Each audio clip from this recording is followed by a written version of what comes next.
Сәлем, тағдырлар арнасының тыңдармандары. Менің каналыма қош келдіңіздер. Маған тіркеліп лайк басуды ұмытпаңыздар. Біз 1972 жылдары алыс ауыл ферма орталығында тұратынбыз. Ауылда ел аз болғандықтан қазақи тәрбиесі мол, сөздері ғибратты, істерінен көп үлгі алатын, қазақтың қаймағы бұзылмаған, кешегі көшпенді тұрмыстың соңғы буындары, үлкен ақсақалдар мен әжелер көп болатын.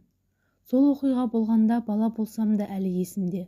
Сол жылдары нағашы жұртымда туған нағашы атам, нағашы әжем және басқа үлкен нағашы аталарымыз бен нағашы әжелеріміз түгелге жуық бар болатын. Жастардың үлкендерін сыйлайтын, құрметтейтін, сөзін жұқпай айтқанын қылатын, ақсақалшылықтың мықты кезі болатын. Тентегін топта кездеге салатын, кісінің кемшілігін бетіне айтып жөнге салатын уақыт еді. Осындай күндердің бірінде үйге таңертең анамыздың жақын екі жеңгесі келді. Нан ауыз тиіп болған соң дастархан басында шешемізге үлкен жеңгесі: "Үлкен қыз, естідің бе, жоқ па? Ана тентек қайным орталықтағы сенің ағаң жеңгеге қол көтерген бе? Әйтеуір күнжан түнде келген машинамен 3 баласымен ағаңнан айырылып келіпті." Әңгіме көпке жайылып кетпей тұрғанда құданың үйіне барып, құда-құдағимен сөйлесіп, келіннің ашуын басып, ауылына қайтарайық. "Сен де бірге жүр", деді шешеме. Шешем: не дейді? Жақсы іс болмаған екен, елден ұятты, барайық, ақылымызды айтайық", деді. Сонымен 3 кісі үйден шығып жеңгесінің үйіне бара жатты. Мен де ілесіп сол үйге бардым. Үлкен қазақи киіз үйдің төрінде үлкен ақсақал отыр. Жанында кемпір және келін баласы бар. Бұл кісілер кіргенде ақсақал аман түгел сұрасып, жақсы қарсы алды. Кемпірі онша жылы қабақ таныта қоймады. Үйде анамның айырылып келген жеңгесі жоқ екен. Әңгіме негізгі тақырыпқа кешкен кезде құдағи: "Далаға тастар қызым жоқ, баяғы заман емес. Қазіргі әйелдердің арқасына қамшы тиіп, таяқ жеп жүре беретін кез емес. Қызымды неге сабайды? Қандай ақысы бар?" деп ашулы сөзбен бастап еді.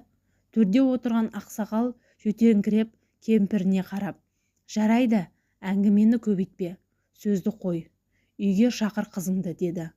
Үйге қызы келген соң ақсақал: "Қызым, болған жағдайдан хабарым бар, жақсы іс болмапты. Мен күйеу балаға ренжіп отырған жоқ. Қызым, саған өкпелеп отырмын. Ісіңе көңілім толмай отыр. Отасқандарыңа 7 жылдан асыпты. Осы жылдары еріңнің мінезін, ұрлауға ақылың жетпегеніне көңілім толмай өкпелеп отырмын.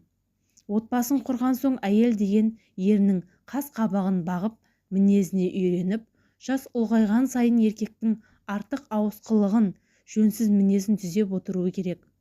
Ердің ер мінезі болады, кісі төзгісіз бір мінез болады. Сондай өмірге бейімделген әйел отбасын сақтай алады, баласын дұрыс тәрбиелей алады. Еркекті жас шағында ашумен, ерегіспен емес, төзіммен, ақылмен жеңесін. Еркектің жас кезінде қарсына келсең, қаһары күшейеді, ашуы қатты болады. Ондайда тек сабырмен, шыдаммен төзесің", деді. "Ал балам, бізді ұятқа қалдырма. Сөзді қой, мына кісілермен бірге үйіңе бар. Бұл үйде қалма. Түсте орталыққа машина жүрейін деп жатыр. Сол машинамен балаларыңды алып ауылыңа қайт.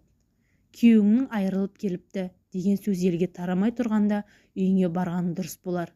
Кейін жайшылықта келгеніңде төркіндеріңе әрқайың жатып қыдырарсың", деді. Ол кездері ер кісінің сөзі бұйрық, айтса орындалады.